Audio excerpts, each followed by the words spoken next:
Si has tenido una computadora que se vuelve lenta, tal vez te han vendido la idea de que para hacerla más veloz necesitas ponerle un disco duro más grande, comprarle más RAM o incluso nada más ponerle foquitos RGB. Y si lo has hecho, te das cuenta que no funcionó. Y sé que a lo mejor piensan que las computadoras ya van de salida y no es importante aprender sobre ellas, pero créanme, lo mismo pasa con los dispositivos móviles y entre más sepas, menos te van a engañar. Pero si crees que es muy complicado, no te preocupes, Mr. G Explains. Muy bien, entonces, a ciencia cierta, ¿qué es exactamente lo que hay dentro de tu PC y cómo influencia su velocidad o su rendimiento?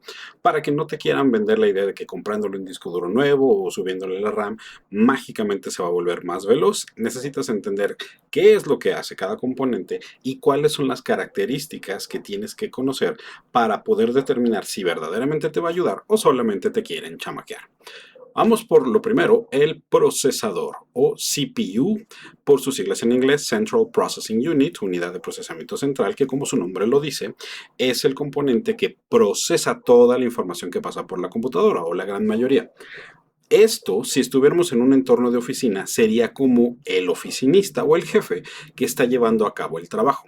Obviamente, entre más inteligente sea este jefe, más trabajo va a poder procesar. Y eso lo vamos a medir en gigahertz. ¿Qué quiere decir? Hercios regularmente se utiliza en sonido como una onda por segundo, en este caso es un proceso por segundo. Entonces, un gigahertz sería 1.000 millones de operaciones en un solo segundo. Entonces, un procesador puede llevar a cabo más de 1.000 millones de operaciones en un segundo. Sí, obviamente estamos hablando de operaciones aritméticas, que es básicamente como se rige la computadora. Pero entonces, si yo tengo un buen procesador, entonces puede hacer muchísimas operaciones en un segundo y esto quiere decir que saca el trabajo muy rápido. Y también puede tener núcleos.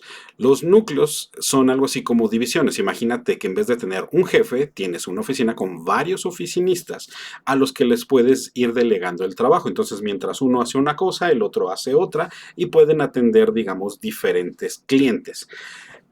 ¿Es mejor tener más núcleos o tener más velocidad? Depende. Si tienes pocos núcleos con una alta velocidad, pues entonces tu procesador va a ser muy rápido.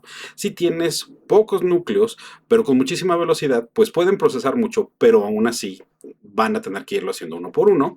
Entonces es un balance. Lo mismo pasa con los threads, que tiene que ver con la capacidad de mandar la información al resto de la computadora. Esto va a ser una constante. El hecho de que puedas procesar mucha información no quiere decir que la puedes mandar muy rápido. Algo así como que el jefe de la oficina puede procesar muchísima información, pero tiene un mensajero que no camina muy rápido. Entonces, por mucho trabajo que el jefe pueda procesar, la información llega a los demás departamentos muy lento porque el mensajero es lento. Y aquí tenemos un mito común. Más núcleos siempre es mejor. No, depende mucho de las cosas que estás llevando a cabo. Por ejemplo, si juegas con un procesador de 6 núcleos muy rápidos, va a ser mucho mejor que tener 16 núcleos lentos. Pero siempre debe de haber un balance y tienes que preguntar exactamente qué tipo de actividad es mejor para el procesador que estás escogiendo. Luego tenemos la memoria RAM, que significa Random Access Memory, o sea, memoria de acceso aleatorio. En el entorno de oficina será algo así como un escritorio. Imagínate que tienes un oficinista que es muy inteligente y que puede procesar muchísimos documentos en un segundo, pero que tiene un escritorio súper chiquito. Y para poder estar procesando todos esos documentos, tiene que sacarlos y luego de que los termina, tiene que volverlos a guardar para hacer espacio para sacar más. El tener RAM amplia nos va a permitir que el procesador pueda tener mucho espacio de trabajo y pueda procesar mucho más documentos al mismo tiempo, porque él es inteligente para resolverlos, pero necesita espacio. La RAM se mide en gigabytes, no gigahertz, y los bytes son unidades de almacenamiento. Entonces, un gigahertz era 1.000 millones de operaciones en un segundo, un gigabyte son 1.000 millones de bytes, redondeado. Ahora, tú puedes tener una RAM muy rápida, eh, pero a lo mejor de poca capacidad. Es decir, puedes tener 4 gigabytes de RAM y eso quiere decir que vas a procesar solamente 4 gigabytes de información a la vez. Pero al mismo tiempo puedes tener 64 gigas de RAM, pero tener una capacidad de información muy lenta. Entonces, aunque tengas un espacio de escritorio muy amplio, lo mismo, el mensajero sigue siendo muy lento. Y ahí es en donde vamos a tener efecto de cuello de botella. La RAM puede procesar mucha información, el procesador es muy rápido, pero todo se maneja por un pasillo que es muy angosto o puedes utilizar solamente un módulo y eso recorta el rendimiento de tu procesador. Entonces, incluso si tú le quieres poner una RAM muy grande, pero tienes solamente un módulo o tienes un bus mucho más pequeño, entonces tienes mucho procesador, mucha RAM, pero puedes mandarlo a velocidad muy lenta. Luego tenemos los discos duros y se los van a enseñar con estas siglas, HDD o SSD. HDD significa Hard Disk Drive, o sea, un disco duro. Ahora ya no tenemos discos duros, tenemos discos de estado sólido. ¿Esto qué significa? Antes literalmente tenías un disco, como los discos compactos o los DVDs, solamente que estaba hecho de silicio, como si fuera vidrio, dentro de una cajita. Bien importante porque ese disco tenía que estar perfectamente limpio, porque si le cae una partícula de polvo o se ensucia, ya no se puede leer. Entonces, los discos duros estaban sellados. Si lo abres, ya no funciona. Y tenían un lector muy parecido a las tornamesas de antes. Pasas un láser por encima de donde está el disco y va leyendo la información electromagnética. Pero si mueves ese láser y llega a rayar el disco, ya le creaste un error físico, es decir, una rayadura. Entonces, en el entorno de la oficina, el disco duro o el disco de estado sólido serían como el archivero. El disco duro funciona tal cual con un disco y el disco de estado sólido es como si fuera un circuito que tiene una capacidad digital. El disco duro es como un archivero en donde tienes que estar buscando los folders carpeta por carpeta y el disco de estado sólido es un poquito más como tenerlo guardado en una computadora, aunque estemos haciendo una analogía de una computadora dentro de una computadora.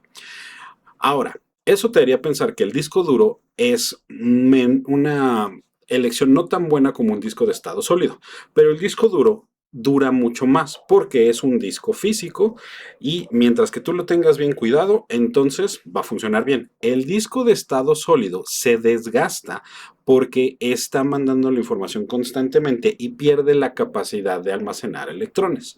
Entonces, si tú tienes un disco de estado sólido, va a ser mucho más rápido, pero después de unos cuantos años va a dejar de funcionar, va a volverse más lento porque ya perdió esa capacidad. El disco duro puede ser un poquito más lento, pero va a durar muchos años más mientras que no lo estés agitando, lo estés cuidando. Ahora, cuando te dicen mi PC es lenta y necesito un disco duro, perdón, de más terabytes, eso no hace absolutamente nada. Imagínate que es como tener un carro y decir, si yo compro un carro con más asientos, va a ir más rápido. ¿De qué manera podrías hacer que el auto fuera más rápido solamente por tener más asientos para llevar más gente? Aquí tenemos otro concepto, los terabytes. Los terabytes son básicamente 1000 gigabytes. Cada vez que vamos subiendo, lo vamos subiendo con 1000. Entonces, si tenemos gigabytes, 1000 millones de operaciones por segundo, los terabytes son millón de millones de operaciones. Lo sé, empieza a volverse mucho más claro. Y luego tenemos la GPU o Graphic Processing Unit, la tarjeta de video, la tarjeta gráfica. Este es como un diseñador. ¿Qué quiere decir? Que el procesador, el jefe, puede ser el que maneja la información y el que hace todos los trabajos, el que hace todas las presentaciones. Pero imagínate que tu jefe tiene que explicar una idea cuando si tuviera un diseñador, él podría hacerte una imagen en donde todo viene explicado de manera más rápida. Si tú no tienes un diseñador, entonces el jefe se tarda más tiempo en explicar cuál es el trabajo. Eso es lo que hace una tarjeta de video. Toma todo lo que es procesamiento de video, principalmente en videojuegos, pero regularmente también se puede utilizar para edición, para procesamiento de diseño gráfico, etcétera. Entonces, la tarjeta de video es como si fuera un procesador, pero dedicado específicamente al video. Y lo mismo, también va a tener una unidad de procesamiento que tantas operaciones por segundo puede manejar, pero también va a tener RAM incluida. Entonces, lo mismo, si tú tienes una tarjeta de video que tiene mucha capacidad de procesamiento pero poca RAM, entonces puede procesar menos información a pesar de que la pueda resolver más rápido. Pero si tú tienes una tarjeta de video que tiene muchísimo espacio, pero el procesador, el chip del GPU es lento, entonces de todos modos no te va a dar muchos frames per second, cuadros por segundo. Ahí es en donde entran las marcas y el tipo de procesador, porque hay procesadores que pueden tener prácticamente las mismas características o la misma VRAM, RAM pero de video, y unas son más caras que otras porque tienen un mejor chip. ¿Ok? Y lo mismo el cuello de botella. Poner una tarjeta de video de gama ultra alta con una fuente de poder que le va a dar muy poquito voltaje, entonces, pues simplemente te la va a quemar. Es bien importante entender cómo tiene que haber un equilibrio entre todas las cosas para que haya una velocidad buena, porque si no vamos a tener muchos cuellos de botella. Y esto depende de la placa madre o la motherboard. La motherboard es en donde van todas las demás piezas, absolutamente todas. ¿Qué pasa? Que lo mismo, mi procesador va a ser tan rápido como mi motherboard. Mi RAM me va a permitir manejar información tan rápido como la pueda mandar por la motherboard. Mi disco duro, ya sea de estado sólido o de disco físico, va a ser tan rápido como la motherboard me lo permita, porque es algo así como el edificio, las oficinas. Y aquí va a variar un poquito la analogía porque la motherboard tiene un socket, es decir, en donde va el procesador y la motherboard tiene que ser compatible con ese socket. Por ejemplo, si ustedes ven procesadores de marca AMD o procesadores de marca Intel, pueden ser muy parecidos, tener características muy parecidas, pero no son intercambiables. Porque si tú compras un procesador Intel, pero para una placa madre AMD, entonces no le va a quedar. Es bien importante que si tú estás decidiendo qué procesador vas a utilizar, sepas si la motherboard es compatible con ella. Luego viene el chipset, que son algo así como ayudantes del procesador. Estos vienen en la placa madre, no en el procesador, y también le van a bajar un poquito la carga al procesador y le van a ayudar a organizarlo. Y de la misma manera tenemos los conectores PCI, en donde vamos a poner, por ejemplo, la memoria RAM, o vamos a poner un disco SD, o vamos a poner la tarjeta de video. Básicamente es en donde se conecta todo. Y lo mismo, aquí es en donde vas a checar el efecto de cuello de botella. Si la placa madre tiene un bus muy lento, es decir, como un pasillo muy estrecho, entonces tú puedes tener procesador muy potente, puedes tener una memoria RAM muy grande, y aún así la computadora va a ser lenta porque la placa madre es bastante lenta. Esa es muchas veces la diferencia de por qué alguna computadora como una laptop puede ser más cara a pesar de que te digan que tiene especificaciones similares. Pueden decirte que tiene el mismo procesador Intel i5, pero ¿por qué esta es más cara que la otra? Porque cada uno de los componentes puede ser mucho más sofisticado y mucho más rápido. Entonces, ¿qué va a determinar qué tan rápida es mi computadora? Depende, porque no es una cosa, son varias en conjunto y la manera en la que interactúan. Igual que en una oficina, no basta con tener un jefe muy eficiente, ni basta con tener muchísimos trabajadores o una capacidad de archivar muy grande, necesitas que todo trabaje en armonía. Sí hay veces en las que puedes tener una memoria RAM que está deteniendo la capacidad de tu procesador, sí puedes a lo mejor hacer más rápido el arranque de tu computadora con un disco de estado sólido, pero necesitas consultar las especificaciones. Y ahí es en donde entra también lo que es comprar una computadora o armar una computadora. Cuando tú compras una computadora de marca, es decir, por ejemplo, Hewlett Packard, de Lenovo, Asus, etcétera, ellos ya te están diciendo todo lo que tiene, pero solamente ellos saben cuáles son específicamente cada una de las características, sobre todo la velocidad de transmisión de información. Cuando tú armas tu propia computadora, tú tienes que irlo escogiendo y te puedes equivocar, pero también puedes saber que un procesador puede trabajar mucho mejor con cierto tipo de memoria o con cierto tipo de placa madre. Entonces, cuando tú compras una computadora, la marca te está diciendo cuáles son las características que tú vas a aguantar. Cuando tú armas tu computadora, lo decides. Puedes armar una computadora de gabinete, es decir, una computadora de escritorio, Pero es muy difícil armar una laptop, porque es más bien como hacer un Frankenstein de muchas computadoras.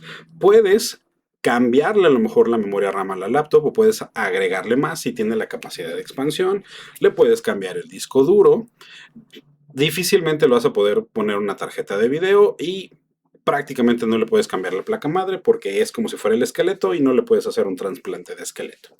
Entonces, ¿te conviene más comprar una computadora o te conviene más armarla? Si tú sabes qué hacen cada una de las piezas y qué especificaciones deben de tener, es lo mismo. Muchas veces las marcas pueden darte un muy buen trato con muy buenas especificaciones y a veces el comprar las piezas por ti mismo y armarlas va a ser mucho más complicado y tienes que saber muy bien lo que estás haciendo. Lo que sí te puedo prometer es que si no sabes cómo funciona esto, entonces muy probablemente te van a tratar de estafar y te van a tratar de timar. Y me dices, pero G, ahora todos utilizamos dispositivos, smartphones, tabletas. ¿Para qué necesito saber todo esto? Bueno, luego les voy a hacer un video en donde les explique cómo estos mismos componentes están presentes en los dispositivos, pero funcionan un poquito diferente. Y cuando tú conoces las especificaciones igual, vas a saber que algunos teléfonos o dispositivos están muy sobrevalorados para los componentes que tienen y que te avienten estas palabras de un nuevo procesador llamado bla bla bla bla bla, que es mucho más rápido, es solamente para chamacarte. Oye, G, pero ¿y qué tal con el internet? ¿Esto influye con el internet? Eso también es otra historia que vamos a ver en otro video. Ahorita sé que es un video largo, pero tal vez con esto pueda darte un poquito más de luz que si quieres comprar una computadora de escritorio o una laptop y te empiezan a decir, esto tiene un procesador bla, bla, bla, bla, bla, bla, a una velocidad bla, bla, bla, bla, bla, tú ya puedes decir, pero ¿cuántos núcleos tiene? ¿Y a qué velocidad corre cada núcleo? Y entonces el vendedor ya te va a ver como, ah, usted sí sabe, y va a dejar de tratar de venderte espejitos y le vas a poder decir, es que Mr. G me explicó. Odio esas frases, pero ok, en este se aplica. Síganme para más consejos y explicaciones.